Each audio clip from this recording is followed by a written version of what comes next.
Marvin's Bargain, A Mother's Love. Side story. Marvin was perfect, or at least that's what everyone said. Top of his class, star athlete, the kind of guy others admired, and the one every girl wanted to be noticed by. Sarah wasn't immune to his charm, the way he laughed, the confidence in his stance. It was easy to get lost in the idea of him, until she saw what lay beneath. The first signs. It started with little things, a touch that lingered too long, a stare that made her uneasy, the way he called her mine when no one else was around. At first, Sarah convinced herself it was nothing. He was just flirty, right? But then came the questions.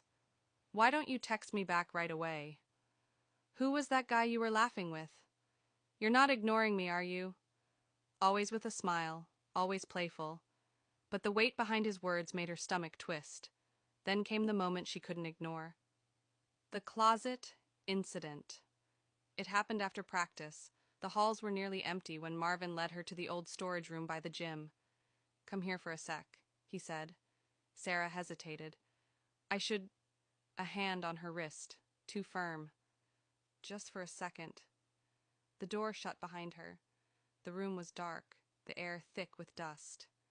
Marvin leaned against the wall, arms crossed. "You like me, don't you?" Sarah's throat went dry. "What?" "I've seen the way you look at me." He smirked. "I like you too, you know." She forced a laugh. "Marvin, it's late." His grip on her waist tightened. "Relax," he whispered. Panic crawled up her spine. "Let me go." He didn't. She shoved against his chest, harder than before. "Stop it." A pause. Then he let go. A grin on his face, like he found her struggle amusing. "Geez, Sarah, I was just messing with you." She stumbled back, her hands shaking. Without another word, she ran, and from that night on, she knew. Marvin wasn't perfect. The bargain. The next day, Marvin acted as if nothing had happened. Sarah tried to do the same, until at lunch he leaned in and whispered, "If you tell anyone, no one will believe you." Her blood turned to ice. "I'm Marvin," he said simply. And the worst part? He was right. She saw it in the way teachers praised him, how his teammates clapped him on the back, how the other girls sighed when he walked by. No one would believe her. Then came his final move. "You know," he said, voice light, "I've never taken a girl to the ball before." Sarah stiffened. "Be my date." It wasn't a question. It was a command. And she knew that if she said no, he wouldn't take it lightly. 2 days before the ball. Sarah sat across from Marvin at lunch, forcing a smile. "I wonder why he hasn't asked me out yet," she thought bitterly. Or maybe in his mind the game was already over. As they parted ways, Marvin heading to practice, Sarah heading to class, she felt relief, only for it to be shattered hours later. The police arrived. They called her name, asked her about Marvin. Her heart pounded.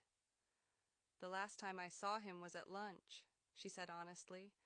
Then came the words that made the air vanish from her lungs. "We found Marvin in the woods." A long pause. "He passed." The truth in the shadows shock rippled through the classroom. Sarah couldn't breathe. Marvin was dead? The police had little to go on.